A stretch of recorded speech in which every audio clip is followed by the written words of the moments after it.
आपका स्वागत है हमारे चैनल पर। इस वीडियो में आपको मिलेगा कनाडा पहुंचने से पहले ही भारतीय बुजुर्ग दिल्ली एयरपोर्ट पर गिरफ्तार। कारण सुनकर आपके होश उड़ जाएंगे।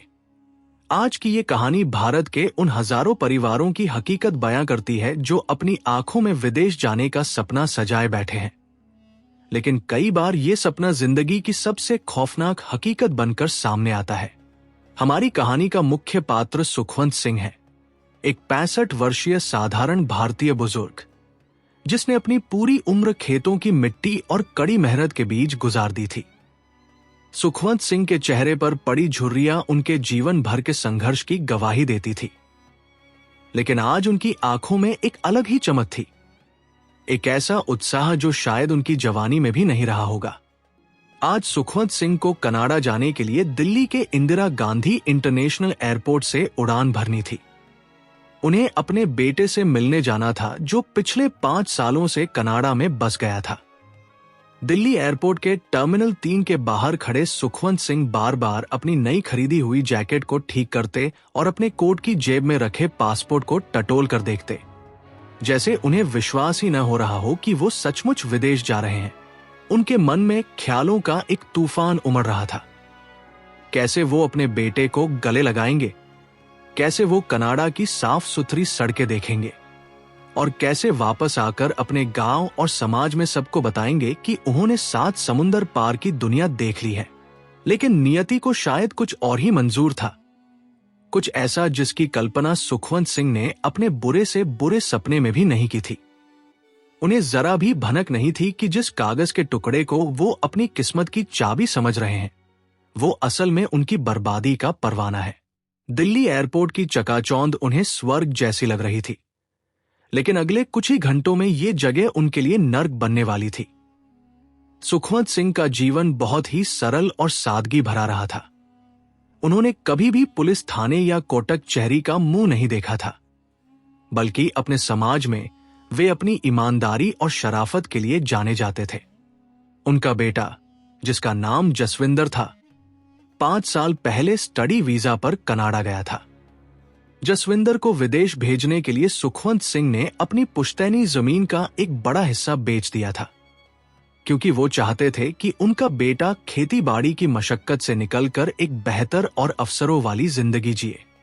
बेटे के जाने के बाद सुखवंत सिंह और उनकी पत्नी घर में अकेले रह गए थे। रोज शाम को व्हाट्सएप पर वीडियो कॉल करके बेटे का हालचाल पूछना ही उनकी जिंदगी का एकमात्र मकसद बन गया था। जब जसविंदर को वहां की पीआर मिल गई तो उसने जिद की, पिताजी, अब आप एक बार कनाडा आकर मेरे पास कुछ दिन रहें। सुखवंत सिंह पहले तो मना करते रहे, क्योंकि वो अपना देश छोड़ने को राजी नहीं थे, लेकिन बेटे के प्यार और जिद के आगे उनकी एक न चली।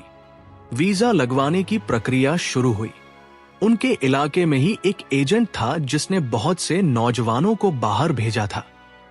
सुखवंत सिंह एक सीधे सादे भारतीय बुजुर्ग थे। उन्हें कागजी कार्रवाई और वीजा की पेचीदगियों की ज्यादा समझ नहीं थी। उस एजेंट ने सुखवंत सिंह को अपनी चिकनी चुपड़ी बातों में फंसा लिया और कहा कि चाचा जी, आप चिंता न करें, आपका वीजा मैं ऐसे लगवा दूंगा जैसे बस की टिकट होती है। सुखवंत सिंह ने उस पर आंखें मूंद कर भरोसा कर लिया और जो भी भारी भरकम रकम एजेंट ने मांगी, उन्होंने किसी न किसी तरह जुगाड़ करके दे दी।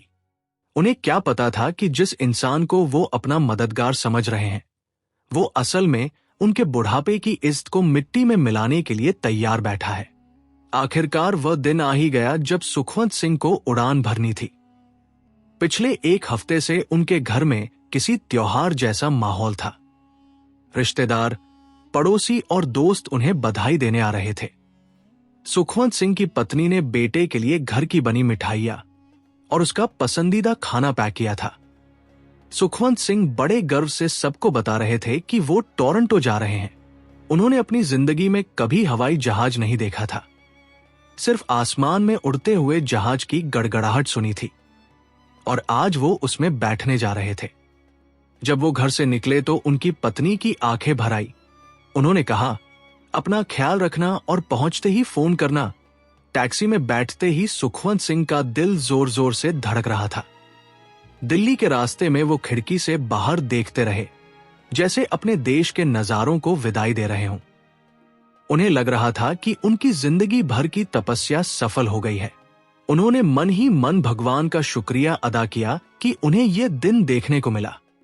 लेकिन दिल्ली की तरफ बढ़ती हुई गाड़ी उन्हें सिर्फ एयरपोर्ट की तरफ नहीं ले जा रही थी, बल्कि एक ऐसी कड़वी सच्चाई की ओर ले जा रही थी जो उनके पैरों तले से जमीन खींचने वाली थी। वो अपने सपनों की दुनिया में इतना मगन थे कि उन्हें आने वाले खतरे का अंदेशा तक नहीं हुआ। उनके हाथ में पकड़ा वो बैग, जिसमें बेटे के लिए ढेर सारे तोहफे थे, कुछ ही समय बाद बेगाना होने वाला था और वो खुद कानून के शिकंजे में फंसने वाले थे।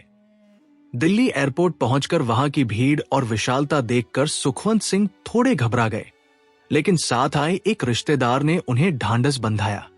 बाहर खड़े होकर सबने फोटो खिंचवाई। सुखवंत सिंह ने सबसे विदा ली और टर्मिनल के अंदर दाखिल हुए। अंदर का नजारा उनके लिए बिल्कुल किसी दूसरी दुनिया जैसा था।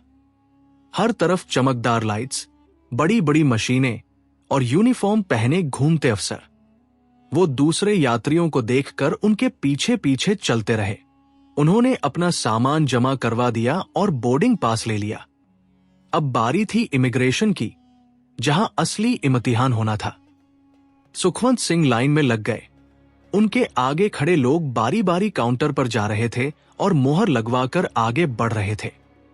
सुखवंत सिंह को लगा कि ये तो बहुत आसान काम है।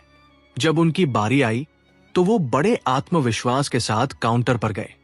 उन्होंने अफसर को नमस्ते कहा और अपना पासपोर्ट आगे बढ़ा दिया। अफसर ने पासपोर्ट खोला और कंप्यूटर पर कुछ टाइप करने लगा। पहले तो सब कुछ सामान्य लग रहा था, लेकिन फिर अचानक अफसर के माथे पर लकीरें खिंच गई। वो पासपोर्ट के पन्नों को बार बार पलटने लगा, कभी स्क्रीन को देखता तो कभी पासपोर्ट को। फिर उसने एक अजीब सी शक की नजर से सुखवंत सिंह की ओर देखा। सुखवंत सिंह के दिल की धड़कन रुक सी गई। उन्होंने डरते डरते पूछा, क्या हुआ बेटा, सब ठीक तो है ना? अफसर ने कोई जवाब नहीं दिया, बल्कि अपने साथी अफसर को इशारा करके बुला लिया। माहौल में अचानक तनाव पैदा हो गया था। इमिग्रेशन अफसर ने सुखवंत सिंह को साइड में खड़े होने के लिए कहा। सुखवंत सिंह को समझ नहीं आ रहा था कि आखिर हो क्या रहा है। वो सोच रहे थे कि शायद कोई मामूली पूछताछ होगी या कोई कागज कम रह गया होगा। कुछ ही मिनटों में 2 पुलिसकर्मी वहां आ गए और सुखवंत सिंह को एक अलग कमरे में ले गए। कमरे में जाकर जो सवाल जवाब शुरू हुए, वो सुनकर सुखवंत सिंह के पैरों तले से जमीन खिसक गई। अफसर ने सख्त लहजे में पूछा, बुजुर्गवार, ये वीजा कहां से लगवाया है? सुखवंत सिंह ने भोलेपन में जवाब दिया, जी, हमारे जान पहचान के एजेंट ने लगवा कर दिया है। मैंने तो पूरे पैसे दिए हैं, कोई कमी नहीं छोड़ी। अफसर ने पासपोर्ट मेज पर पटकते हुए कहा, यह वीजा नकली है। सिर्फ वीजा ही नहीं, आपके पासपोर्ट के पन्नों के साथ भी छेड़छाड़ की गई है। यह सुनते ही सुखवंत सिंह को लगा जैसे किसी ने उनके सीने पर पत्थर मार दिया हो। उन्हें यकीन नहीं आ रहा था। उन्होंने रोते हुए कहा, नहीं साहब, ये नहीं हो सकता। मैंने तो उस एजेंट को अपनी जमीन गिरवी रखकर 15 लाख रुपए दिए थे। वो मेरे साथ इतना बड़ा धोखा नहीं कर सकता। लेकिन कानून जज्बातों को नहीं समझता, सबूतों को समझता है। जांच में सामने आया कि एजेंट ने सुखवंत सिंह के पासपोर्ट पर जो कनाडा का वीजा स्टिकर लगाया था, वो बिल्कुल जाली था। एम्बेसी के रिकॉर्ड में उसका कोई नामो निशान नहीं था। वो एजेंट एक बड़े गिरोह का हिस्सा था जो सीधे सादे भारतीय बुजुर्गों को निशाना बनाता था। इस खुलासे के बाद सुखवंत सिंह की हालत देखने लायक थी। जहां कुछ पल पहले वो कनाडा जाने और बेटे से मिलने के सुनहरे सपने देख रहे थे, अब वो गिरफ्तारी के डर से कांप रहे थे। पुलिस ने उन्हें बताया कि जाली दस्तावेजों के साथ अंतर्राष्ट्रीय सफर करने की कोशिश करना एक गंभीर जुर्म है और अब उन्हें जेल जाना पड़ेगा। सुखवंत सिंह फूट फूट कर रोने लगे। वो बार बार अफसरों के आगे हाथ जोड़ते रहे, मेरी कोई गलती नहीं है, मुझे तो पढ़ना भी नहीं आता, मुझे क्या पता कि ये असली है या नकली। मैं तो बस अपने बेटे को देखना चाहता था। लेकिन कानूनी कार्रवाई शुरू हो चुकी थी। बाहर खड़े उनके रिश्तेदारों को जब इस बात का पता चला तो उनके भी होश उड़ गए। उन्होंने तुरंत उस एजेंट को फोन मिलाने की कोशिश की, लेकिन उम्मीद के मुताबिक उसका फोन बंद आ रहा था। एजेंट पैसे लेकर फरार हो चुका था और यहां एक इज्जतदार भारतीय बुजुर्ग अपनी मान मर्यादा और आजादी गवा बैठा था। दिल्ली एयरपोर्ट का वो कमरा सुखवंत सिंह के आंसुओं से भर गया था। उन्हें सबसे ज्यादा दुख इस बात का था कि उनके बेटे को जब ये पता चलेगा तो उस पर क्या बीतेगी। जिस बाप ने हमेशा अपने बेटे का सिर ऊंचा किया था, आज वो एक मुजरिम की तरह पुलिस की हिरासत में था। उनकी नई जैकेट, उनका शौक, उनके सपने, सब कुछ मिट्टी में मिल गया था। ये सिर्फ सुखवंत सिंह की गिरफ्तारी नहीं थी, ये एक पिता के भरोसे का कत्ल था। ये घटना सिर्फ एक कानूनी मामला नहीं थी, बल्कि ये सुखवंत सिंह के लिए एक गहरे मानसिक आघात की तरह थी। हिरासत के उन ठंडे पलों में जब वो अकेले बैठे थे, उनके दिमाग में बार बार यही सवाल गूंज रहा था कि आखिर उनसे कहां चूक हो गई। वो सोच रहे थे कि अनजाने में ही सही, लेकिन वो एक अपराधी बन गए हैं। जिस समाज में उनकी इज्जत की मिसाल दी जाती थी, अब वहां लोग क्या बातें करेंगे? क्या वो कभी दोबारा सर उठाकर चल पाएंगे? ये एक कड़वा सच है कि हमारे देश में हजारों ऐसे भारतीय बुजुर्ग जो अपने बच्चों के प्रेम में अंधे होकर ठगों का शिकार बन जाते हैं। एजेंट जानते हैं कि ये बुजुर्ग तकनीक और जांच पड़ताल से दूर है, इसलिए इन्हें फंसाना सबसे आसान होता है। जेल की सलाखों के पीछे से सुखवंत सिंह को वो हवाई जहाज उड़ते हुए दिखाई दे रहे थे, लेकिन अब वो उन जहाजों में उम्मीद नहीं, बल्कि अपनी बर्बादी देख रहे थे। उनका बेटा कनाडा में बैठकर रो रहा था और वो यहां दिल्ली में बेबस थे। वो 15 लाख रुपए जो उन्होंने अपनी खून पसीने की कमाई से जोड़े थे, वो तो गए ही, लेकिन जो आत्मसम्मान खोया उसकी भरपाई शायद अब पूरी जिंदगी ना हो सके। वो एक एक पल अपनी उस गलती को कोस रहे थे कि क्यों उन्होंने किसी पढ़े लिखे इंसान से सलाह नहीं ली, क्यों उन्होंने उस एजेंट की मीठी बातों पर इतना एतबार किया। अंत में इस कहानी का निचोड़ और शिक्षा यही है कि कभी भी आंखें बंद करके किसी एजेंट पर भरोसा ना करें। आजकल हर शहर और गांव में ठग एजेंटों का जाल बिछा हुआ है जो भोले भाले लोगों, खास करके बुजुर्गों को अपना शिकार बनाते हैं। वो जानते हैं कि बुजुर्गों को कागजों की समझ कम होती है और वो अपने बच्चों को मिलने के लिए किसी भी हद तक जा सकते हैं। सुखवंत सिंह के साथ जो हुआ वो किसी के साथ भी हो सकता है। यदि आप या आपके परिवार का कोई सदस्य विदेश जा रहा है तो कृपया करके अपना वीजा और टिकट ऑनलाइन चेक जरूर करें या किसी भरोसेमंद पढ़े लिखे इंसान से जांच करवाएं। सिर्फ एजेंट के कहने पर ही एयरपोर्ट न पहुंचे। आपकी छोटी सी लापरवाही आपको जेल की सलाखों के पीछे पहुंचा सकती है और आपकी जिंदगी भर की कमाई बर्बाद कर सकती है।